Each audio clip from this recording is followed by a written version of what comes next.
वीरेंद्र प्रताप राम सागर राजभर की पहल महाराजा सुहेलदेव फिल्म्स प्रोडक्शन कृत स्मिता म्यूजिक कंपनी की प्रस्तुति।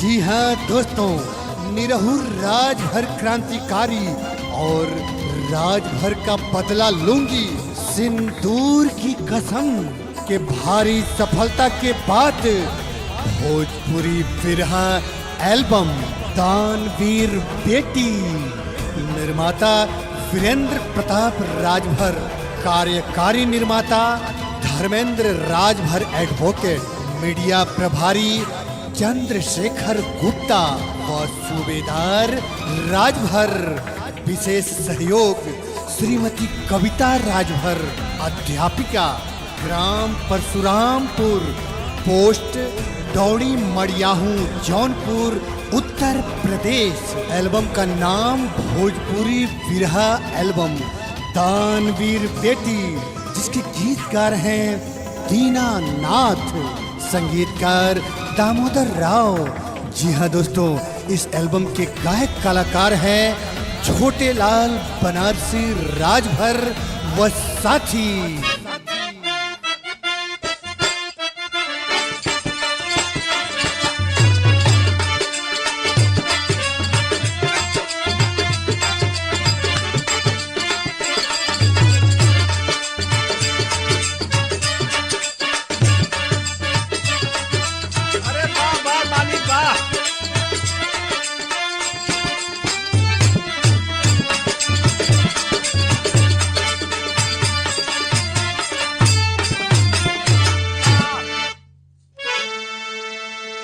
जो गीत मैं गाने जा रहा हूं, मुझे पूर्ण विश्वास है गीत आपको अवश्य पसंद आएगी। लेकिन कवि जी भूमि के केंद्र भाव लिखे, नैन से स्नेह या चल भरा छीर से, गहराई सागर से पाई है माता, नाजुक से नाजुक है नीरस से नीरसी, अरे पाहन को पानी बनाई है माता, नम्रताशील सतगुणी की भंडार है, सृष्टि संचालिका कहाई है माता, अरे निस्वार्थ सर्वस्वन को लुटाती, अदीना जगत को सजाई है माता।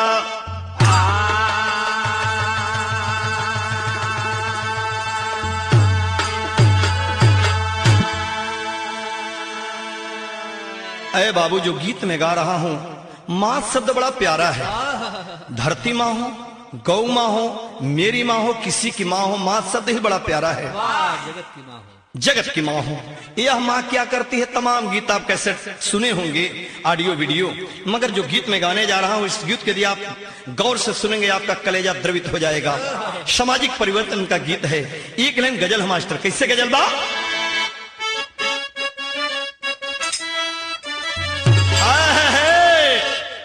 राहें वफा में मुझको भी, राहें वफा में मुझको भी, अरे आजमा के दे, राहें वफा में मुझको भी आजमा के दे, राहें वफा में मुझको भी,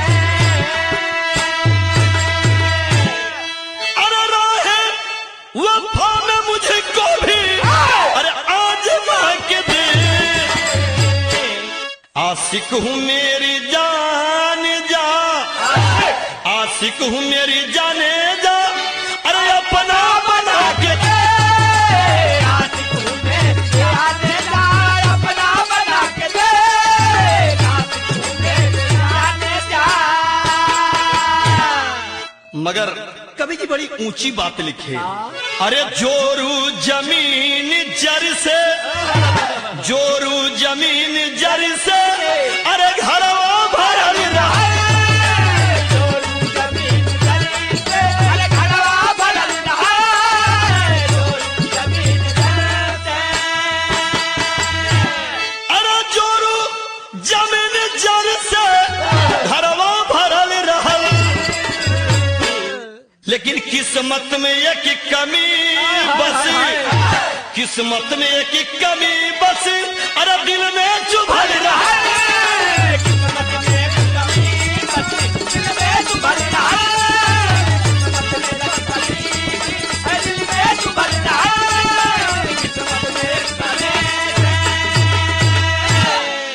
धन दौलत के कमी ना बा कमी खाली का चीज हो एक औलाद के दौलत के कौनो कमी ना बा धन सब कुछ भरा लेकिन बारे प्रभु के लीला हमारी कहानी है जैसे शुरुआत हो गई हारमोनिया संगत मास्टर कैसे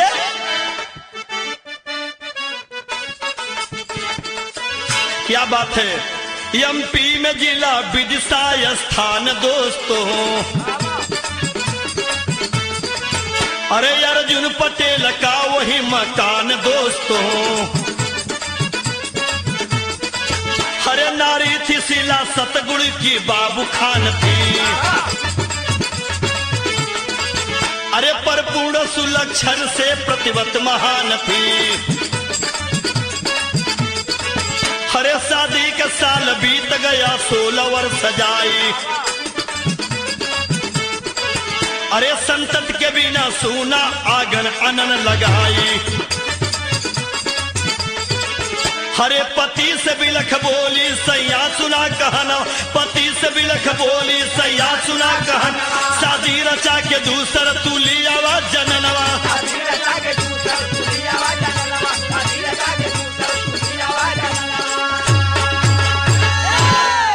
मध्य प्रदेश एमपी में विदिशा जिला के रहे वाला बाबूजी अर्जुन पटेल धन दौलत के कोई उनके कमी ना हो पत्नी उनकर शीला है 16 बरिस पति पत्नी का रिश्ता बड़ा मिठास ढंग का चलल आजकल तो 16 दिन के बाद खटास हो जाता हो तो 16 बरिस चलल 16 घंटा मामला फेल 16 बरिस चलल पति पत्नी का रिश्ता इतनी मिठास इतनी मधुर रहल 16वें साल के बाद एक दिन पत्नी पति के लेके कोसी में तेल गई लगल पोते दबावत गोड़े से शुरू कैले पहले ले आयल हाथे गोड़े कोरी कपारे तक ले आयल कपारे से फिर गोड़े कोर गई कलश के संग एक हमारी मन में बात हो कहना का 16 बरिस बीत गए कोनो औलाद ना भले धन दौलत का होई अरे कहना का होई धन दौलत ना हो ट्रस्ट के दे काहे तू चिंता करत हो कहले कि ना से या हमारी मन में एक बात हो हमार ते से बात माना का कहले तरज आ गई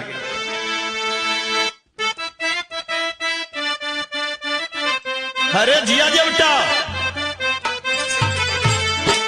तरज यू आई गई कौनो मेहरारू पहुंचल बम्बई में गई अब मर्द का करे रोज नहाए धोए के 6 बजे निकल जाए आवे 12 बजे 2 बजे गिरत बहरात मेहरुआ पूछे कि बहनी दिनवा तो नौकरी करल रतिया के कर कौन ड्यूटी है कि 12-2 बजे वाला कुल लड़का कहना भौजी तो न जनबी भैया जाने बियर बार में बियर बार में ओहो वहीं तक तो उज्जर बार देखली करिया बार देखली आजकल कुल लाल करा ले थोन देखली ई बियर बार कौन होला करे रे भौजी ऊ ना बियर बार में लड़की को नन्ही कपड़ा पहर के कम से कम कपड़ा में दारू पियावलिन भैया वही में जालन कहना दत फुकौना कलो तो घरवा में बिना कपड़वा कम पिया दिल हुए वह कहत का कहत अरे घर ही में मजा लेला राजा बियर बार के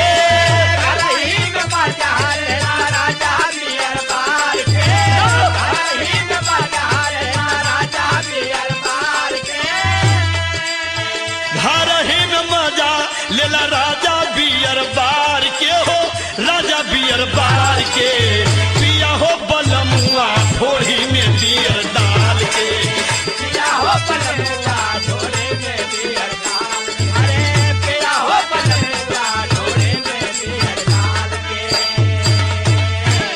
अभी बतावा ढोड़ी में कितना करे बियर अटी साला पी की चाटी पता ना चला लेकिन कवि जी बिरहा में लिखलन का लिखलन हर बिना औलाद घरवा लागे भूत खाना बिना औलाद घरवा लागे भूत खाना बिना औलाद घरवा लागे भूत खाना बिना औलाद घरवा लागे भूत खाना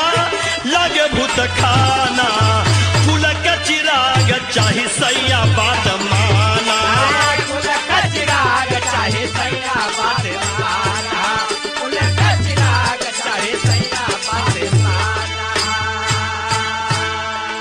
कल से सैया इतनी बड़ी मोहल बनल बा, आई घर हमारी काटे ने सुन लगत बा, बिना औलाद के हमके एक औलाद चाहिए। कहला कि कहीं से खरीद के लिया दें कि सारे के पेट चिरवा के डलवा दे, बताओ हम का करी। कहीं बताओ। जितना हिम्मत प्राप्त उतना हाथ उगड़ तो हम मरते हिला। भगवान ना सुनत हो तो हम का करिए। कल से एक थे हमारा खाली बात मनला, वो का बतौले, विधवा भइल हमार छोटा की बहिनिया, विधवा भइल हमार छोटा की बहिनिया, विधवा भइल हमार छोटा की बहिनिया। शीला के सैया बनावा दुल्हनिया, शीला के सैया बनावा दुल्हनिया, बनावा दुल्हनिया। करी के बियाह दूसर लिया वा जनाना, करी के बियाह दूसर लिया वा जनाना, करी के बियाह दूसर लिया वा जनाना। करी के बियाह दूसर लिया वा जनाना, लिया वा जनाना, कुल के चिराग चाही सैया बात माना। गान का चिराग चाहे सैया बात, अरे कुल का चिराग चाहे सैया बात। कहस की सैया शीला के देखत हवा ने, जब से विधवा भइल है बेचारी, हमहने के सेवा 2 साल से करत हो। हम चाहते हैं कि शीला घरे से ना जा, यही से दूसर बियाह कैला, सामाजिक रीति रिवाज से करला। कहला कि अब वहीं तक तो हम शीला के बिटिया समान मानत रहली, और कभो ओह निगाह से देखबे नहीं कैली। ये 2 बरस से पड़ल है, लेकिन हम कभी ओह निगाह से देखबे ना कैली। आजकल होतन तो पट्टे खाली 3 मिनट में ओह निगाह फेर देता हूँ, पलक भाजे भरे पलक भाजे में सड़ हुई नहीं के देख के। लेकिन वो कहा कि ना ऐसा ना हुई, लेकिन दुल्हनिया नाराज हो गई, खाना वाना खात बा, बड़ी रिक्वेस्ट करत बा, हाथ जोड़त बा कि सैया ऐसा मत करा, हमारी बहिनी का भी मांग संवर जाई, हम हने के गोद भर जाई। लेकिन कैसे कहा तरा जा गए मास्टर, तैसा कोमल बढ़ा मास्टर था।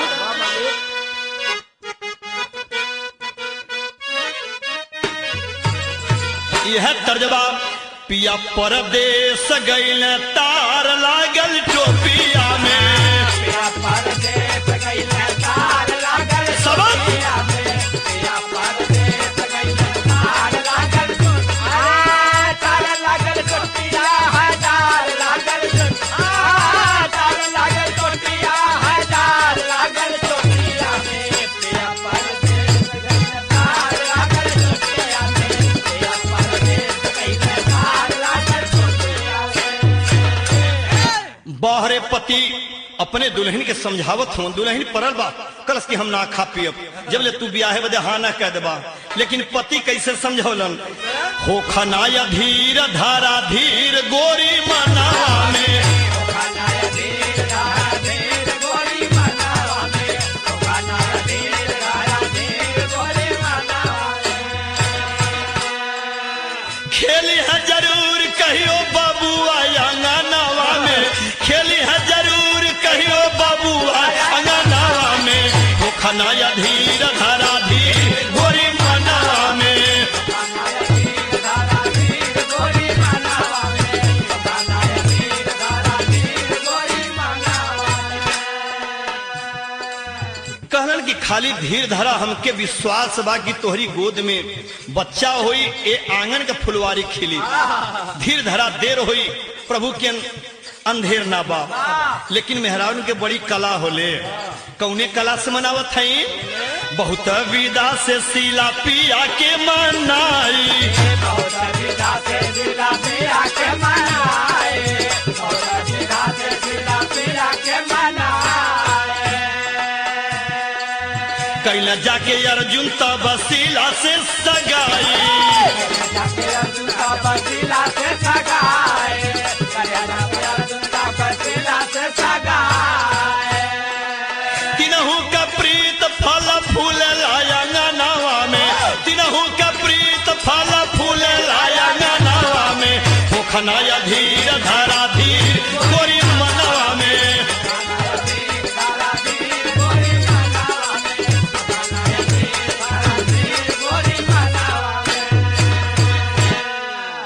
शीला के बात के मान के अंत में शादी कर लेलन। शादी तो कर लेलन, लेकिन सुहाग रात में जब अपनी बहन छोटकी बहनी के बड़की बहन लेके जाए लगल, दोनों बहन गरे मिलके रोवत हैं। बड़की कहलस की बहनी हमरे उम्मीद पर खरा उतरिहा, हम की गोदी में एक लाल चाहिए। लेकिन सीमा तो अंदर गईलिन, पति पत्नी का मिलन हुआ, लेकिन धीरे धीरे तीनों को प्यार फले फूले लगल। लेकिन कवि जी भाव लिखले मास्टर कौन तर्ज हो,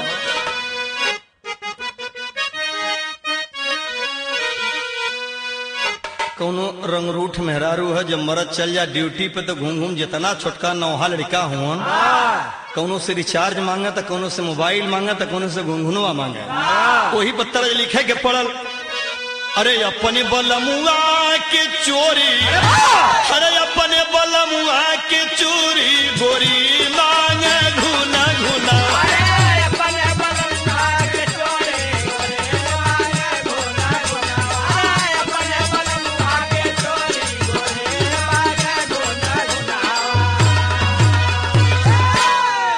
तीन महीना के बाद एक खुशखबरी घर में आ गई, अरे सीमा तो भैली गर्भवती, अरे सीमा तो भैली गर्भवती, मनवती कुलशीला के पूजा।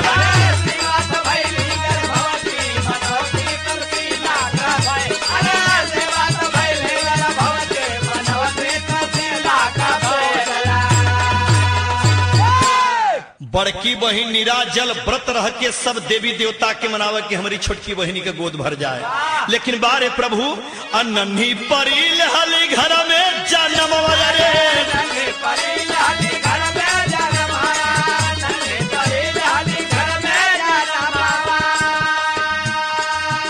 अरे ज्योति रखे नाम पूजा गई यार मनवा,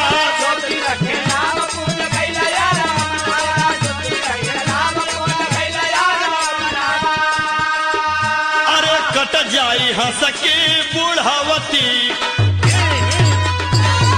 अरे कट जाई हंस के बुढ़ावती, मनवती तसीला का पूजा।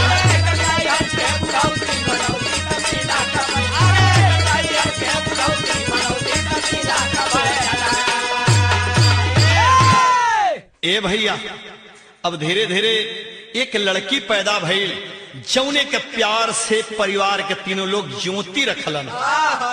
अर्जुन कहना कि चला कम से कम एक लक्ष्मी घरे में अलिन, और एक लक्ष्मी घरे में अला के नाते हमारे परिवार खिल गई। लेकिन कवि जी भाव लिखे टेरी के अंदर, अरे विधनवा विधि का जाना ना कोई, अरे विधनवा विधि का जाना ना कोई, अरे पाके प्रीत मीत का गमक उठा गुलशनावा।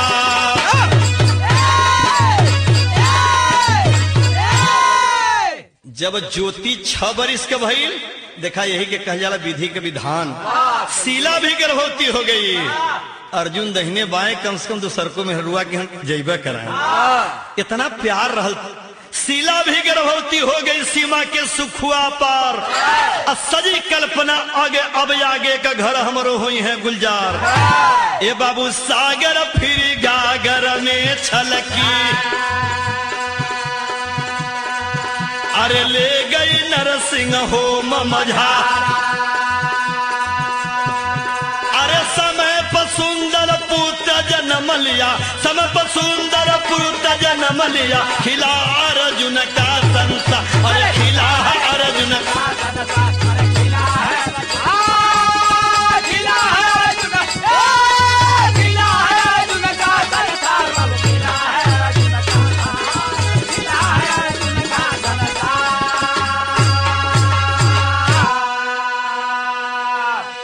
एक कजला गोड़ी।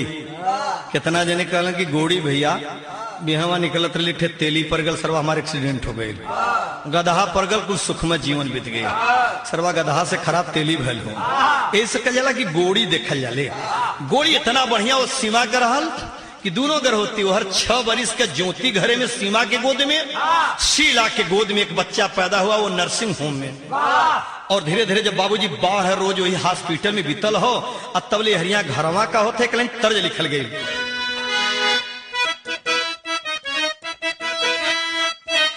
सही है बस यह तर्ज हो, हर गाल पे लाल गुलाल हमारा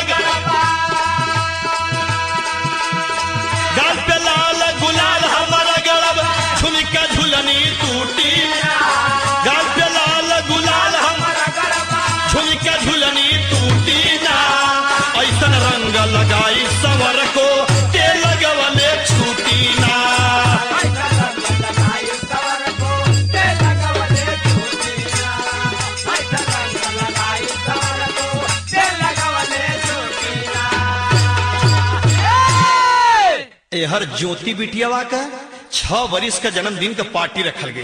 वो पार्टी छोट ना बहुत बड़ी बर्थडे का पार्टी रखल गई। चूंकि घर में एक बच्चा भी पैदा हो गल, अर्जुन पटेल के खुशखबरी बा पूरी व्यवस्था घरे कर दिलन। अपने हवेली पर व्यवस्था करके अपनी दूसरी पत्नी शीला के आने खातिर हॉस्पिटल पे पहुंचल। का होता हॉस्पिटल पे? अरे छठा जन्मदिन ज्योति का, छठा जन्मदिन ज्योति का, रहला वही दिन भाई। छठा जन्मदिन ज्योति का, रहला वही दिन भाई हो। छुट्टी लेके हॉस्पिटल से घर की राह तक आई हो। छुट्टी लेके हॉस्पिटल से घर की राह तक आई हो। छुट्टी लेके हॉस्पिटल से घर की राह तक आई हो। मूड मिजाज बनल हो, ड्राइवर गाड़ी चलावत हो, आगे अर्जुन पटेल बैठल हो, पीछे दुल्हन गोदी में लड़का लेके बड़ी खुश है। लेके चलल है बीच रास्ते में बाबूजी का भई आई एक्सीडेंट हो गई रहिया में जाई। एक्सीडेंट हो गई रहिया में जाई। एक्सीडेंट हो गई रहिया में जाई। अर्जुन और शीला के काल गई खाई।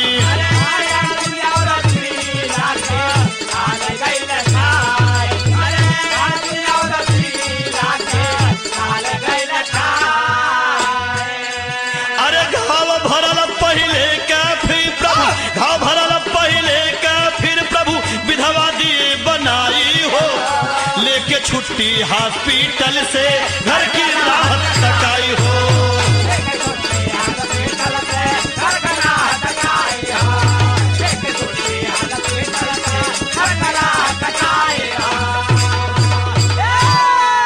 गाड़ी एकदम लड़ती है बाबूजी, चकनाचूर हो जाती है।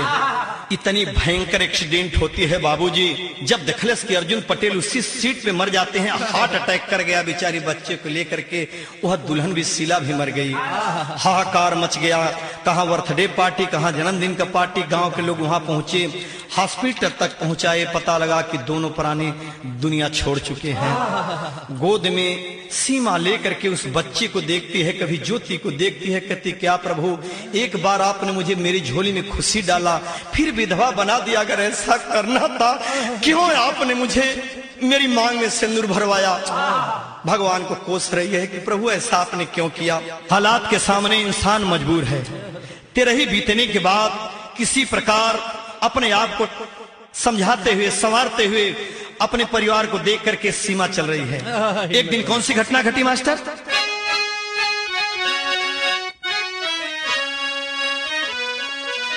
अरे भूल गई गम सारी सीमा मयरिया नहीं ललनवा से। अरे लागल रे माई पाले सुगनवा, माई पाले सुगनवा बन के पागल रे। माई पाले सुगनवा बन के पागल रे माई पाले सुगनवा बन के पागल रे माई पाले। पागल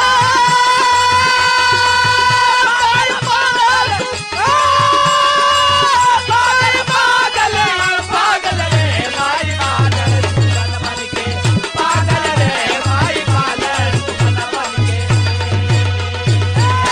वो कौन घटना मैं बता रहा हूँ? अरे सजिया सबेर खेलावले ज्योति, रख दिहली बिरना का नाम अपने मोती। रख दिहली बिरना का नाम अपने मोती। रख दिहली बिरना का नाम अपने मोती। अरे एक दिन हाथों से गिर गई बिरना, अरे अखिया का ज्योतिया। अरे भागल रे माई पाले ललनवा बन के पागल रे माई पाले। पागल रे माई पाले।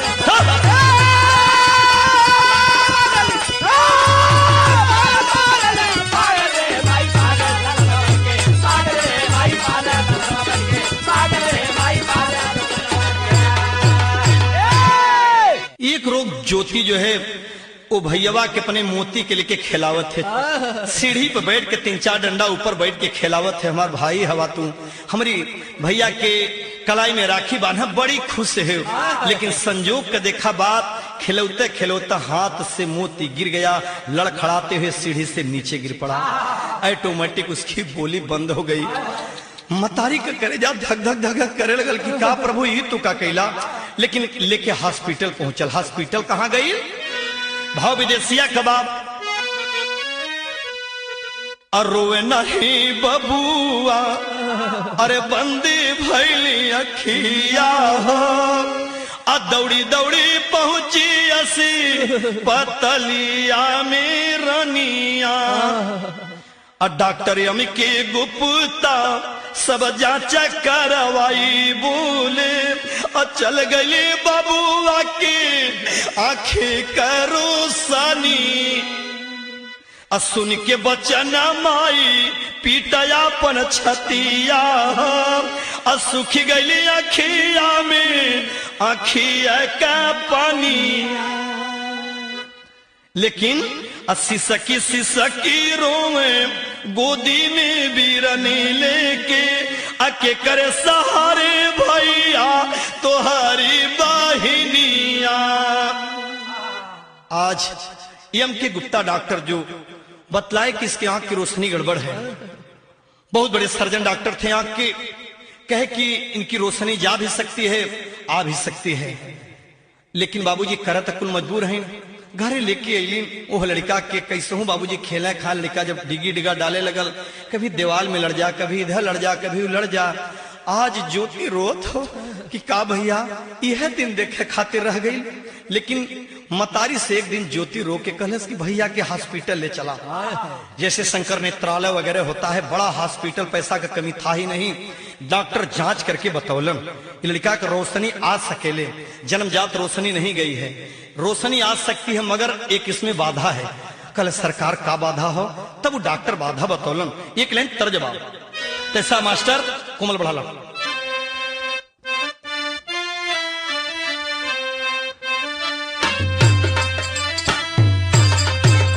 यह तर्जबा कि माई काली बेटी नियर बिया, बाबू कहा की बड़ी दूर। माए कहले बेटे नियर बिया, बाबू कहला बड़े दूर। माए कहली बेटी नियर बिया, बाबू कहला बड़े दूर। डॉक्टर बतलाए कि टेक्नोलॉजी इतनी आगे निकल चुकी है, कुछ भी काम असंभव नहीं है। एक काम कर सकती हो, वो कौन काम बतलाया डॉक्टर? अरे डॉक्टर कहा कि केहू अखिया ज्यादा न करी, डॉक्टर कहा कि केहू अखिया ज्यादा न करी। देखी है लाल नवासा ना डॉक्टर कहले के हो अखिया के दाना करी, देखिया लाल नवासना सार हो। डॉक्टर कहले के हो अखिया के दाना करी, देखिया लाल नवासना सार हो। डॉक्टर कहा कोई नेत्रदान यदि कर देता है, मैं इस बच्चे के रोशनी दे सकता हूं, दिला सकता हूं, मुझे पूर्ण विश्वास है। मतारी करे तो का करे? ज्योति के मुंह देखत है, ज्योति माई के मुंह देखत है, दोनों बिटिया मतारी देखत है। लेकिन बाहर ज्योति एक बात कहले बा, का कहले बा? ज्योति कहा कि माई माना कहा नावा हो, ज्योति कहा कि माई माना कहा नावा हो, एक एक आँख चला दे दे। नावा हो। ज्योति कलश की करे माई ऐसा न होई, एक ठे आँख त दे दे, एक ठे हम दे दे, हमने के एक आँख रही और भैया के हमारे 2 आँख। ये बात जब सौतेली माई सुन ले, ज्योति के गले लगा के धन हमारी गोदी में ऐसा बिटिया है, का कहलस? ज्योति कहा कि माई माना कहा नावा हो, एक एक आँख चला कह दे धन रे मतारी बहिना देहली रोशनिया के जिंदगी में आ गइल बाहर धनरे मतारी बहिना देहली रोशनिया के जिंदगी में आ गइल बाहर धनरे मतारी बहिना देहली रोशनिया के जिंदगी में आ गइल बाहर। ऑपरेशन सफल हुआ। बड़ी खुशी खुशी से माँ बहन लेकर आती है, तमाम ताना सुनती है। कोई अंधी कहता है, कोई कंचोदी कहता है, मगर दोनों सुन करके अपने आप को बर्दाश्त कर जाती है। उस भाई को देखकर खुश होती है। समय बीते लगल। ज्योति लगभग 18 वर्ष के भइल। माई के चिंता शादी के सतावे लगल। बिटिया कैसनो हो बाबूजी, लेकिन मतारी बाप के सर का बोझ हो जाली। कितनो समझदार बिटिया हो, लेकिन बिटिया तो बिटिया पराया होलिन। माई अब शादी खातिर चिंता उनके सतावे लगल। तब ज्योति एक ठे बात कहलस, पहपट कलाइन हो।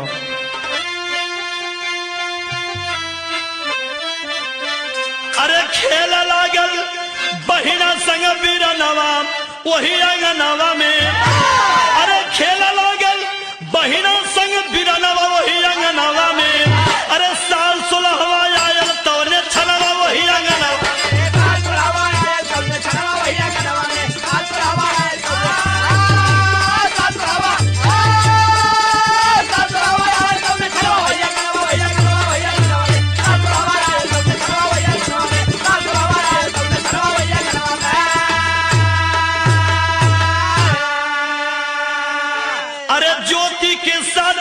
चिंता माई के दिन रहती हो, हमारे जैसन माई हमार अरे खोजी हा जीवन साथी हो। आइला महेश मामा तवने छनवा वही आंगनवा में। एक हाथ का हल्का मिलल सजनवा वही आंगनवा में।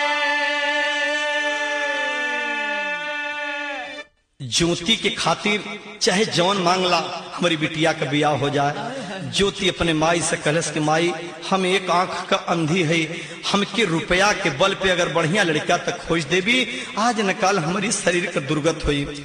जैसन हम है माई वैसे हमार पति मिले, कहीं न कहीं अंग के विकलांग रही हम स्वीकार कर ले। मामा महेश ऐलन बात सुन के कहा गिने लड़का तय करे बदे। आल्हा के अंदर कोई भाव लिखे,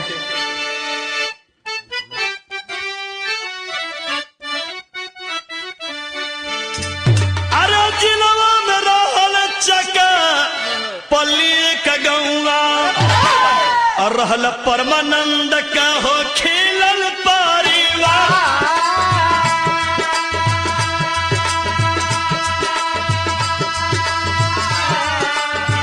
ओ नहीं का बेटा रविंदर संग सदिया।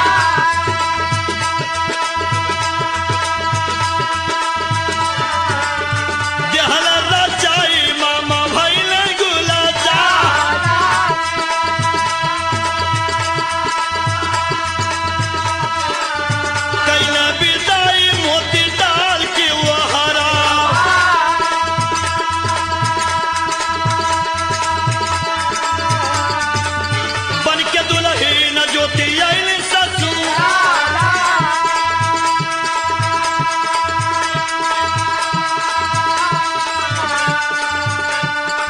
थोड़ा ही समय हमें बदल रही मनावा।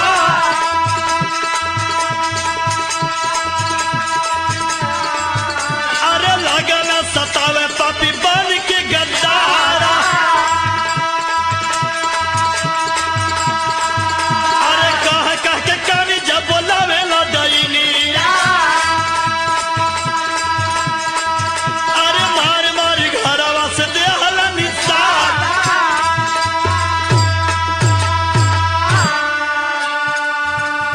ए बाबू 3-4 वर्ष बीतले के बाद ज्योति अपनी घरे में सुखी स्थित रहल। लेकिन जब रविंदरा रहल सरवा लुजवा, ओके पता लगल कि कंचोदी पहला का ना है। आंख ना देलो हो तेकर भैया आन्हर रहल हो, ओकर बियाह दान ना हो तो सारा दौलत हम हमारा पति आदमी इस साल कंगाल पति बना देलस।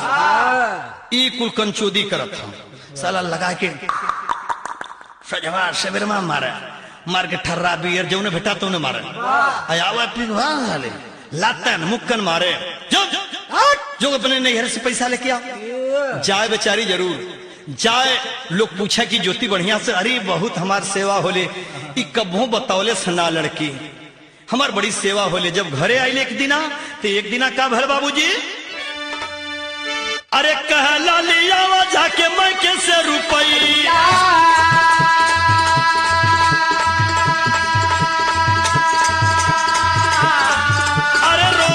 फूटना ही वो करे बेकार। अरे बरह बरी सवा के मोती के उमरी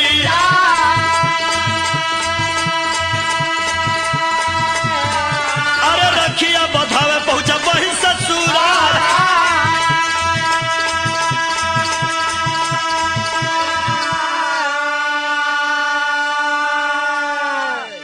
जब अपने बहिनी के हन मोती पहुंचर राखी बधावे खातिर, वही दिना बहिनी के घिरा घिरा के मारत हो। जब मार करके लात से फेंकलस, गोदी में आ करके गिरल, तब ज्योति का चेहरा देखलस। ज्योति अपने भैया के चेहरा देखलस, हकीकत समझ गया। मेरी बहन अपने सीने में इतनी बड़ी राज छिपा कर रखी है। कहा कि जीजा ऐसा मत अनर्थ करिए, मैं भीख मांग लूंगा, ये जिंदगी मेरी बहन की दी हुई है। आपको दौलत चाहिए ना, सिर्फ आप बर्दाश्त करिए। लेकिन क्या करिए, मोती पहुंचा घर पे, हर पापी हत्यारा कैलेश का घर में खींचा, मट्टी का तेल छिड़क करके आग लगा दिया। इंतजार मोती का नहीं किया कि मोती कहकर कुछ गया है। वह पापी इतना दौलत के नशे में चूर था, वो किया क्या, अंतिम लाइन,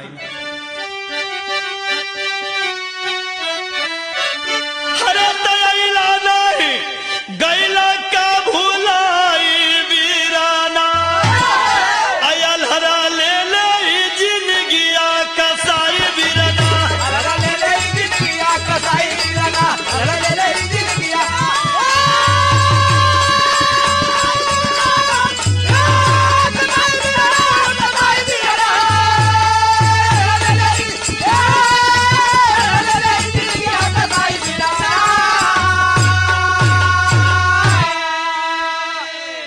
आज बहन रोत हो, अब लगा था भैया से भेंट ना हुई।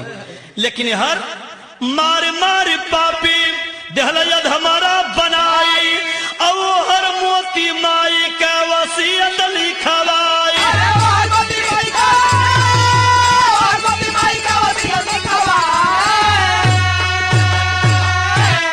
लेके कागज घर बहना के आई बिरना, अधरा ले ले परनवा कसाई।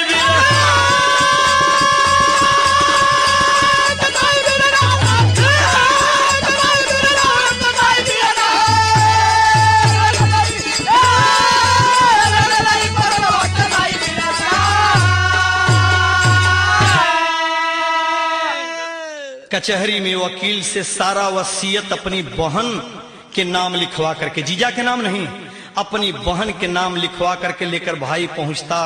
तब तक क्या देखता है कि बहन दुनिया छोड़ चुकी है।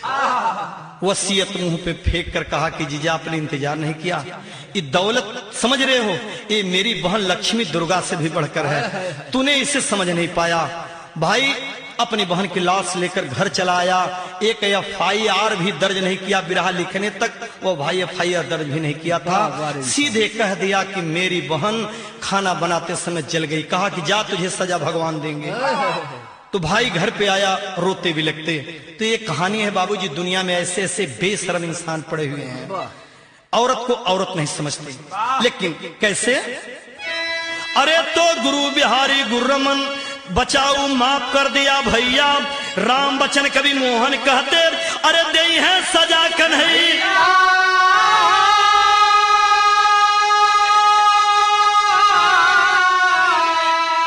अरे विधनवा विधि का जाने ना कोई, अदीना छोट लाल का सुंदर भद्र नवा, विधनवा विधि का जाने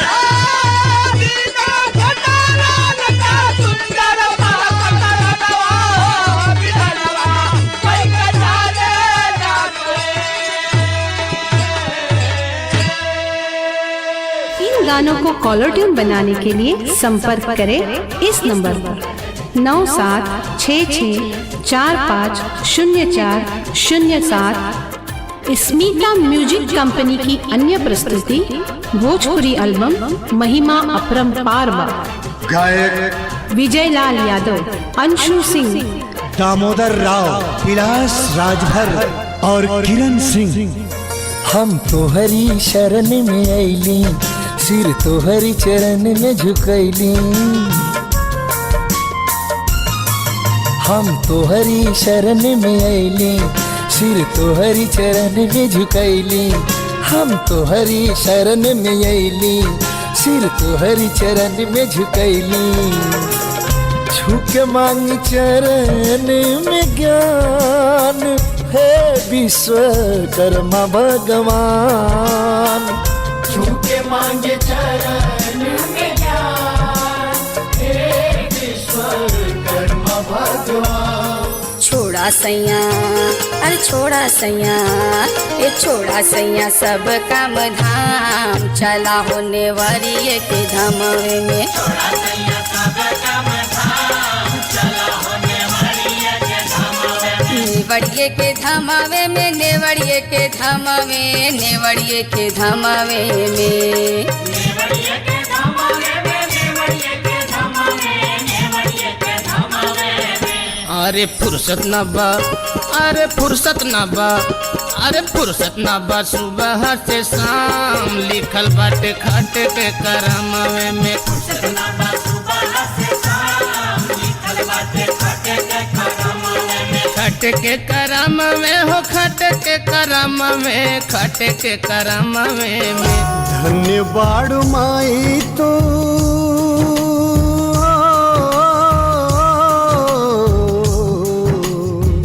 धन्य बाड़ माई सुहेल देव जन्मा के।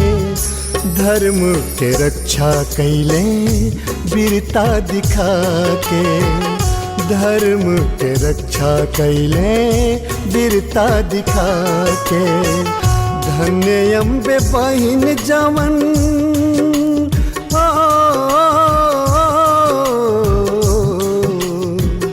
धन्य अम्बे बहिन जवन रखिया के बंधलिन। राष्ट्रवीर सुहेल देव भैया के पाके। राष्ट्रवीर सुहेल देव भैया के पाके। गाँव गाँव होत बाटे शिव चर्चा, कुछ बड़ भोले भगवान।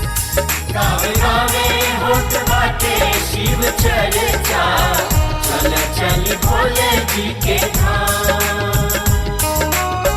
भोले भगवान अरे बाबा भोलेनाथ जी हो। भोले भगवान अरे बाबा भोलेनाथ जी हो।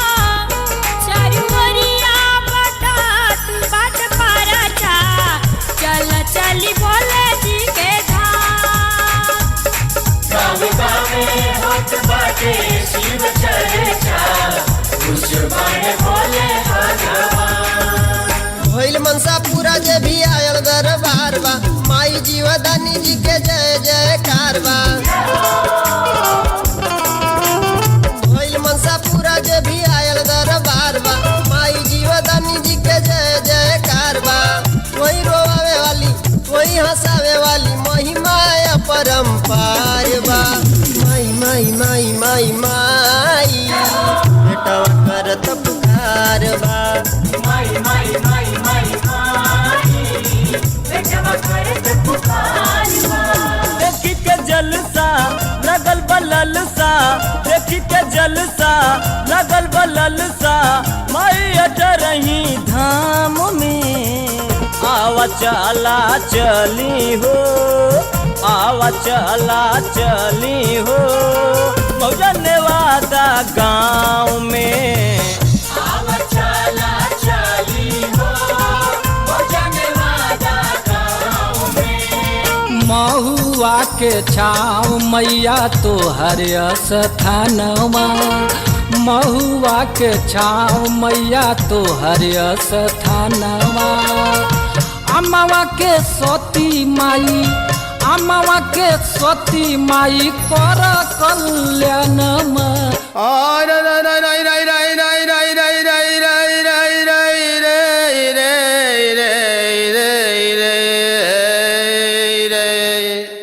जौनपुर काशी के बीच नगरिया में देवों के देव महादेव का स्थान है और त्रिलोचन महादेव के नाम से यहाँ सदियों से गुण गाता वेदवा पुराण है। हाय रे रे रे रे रे रे रे रे।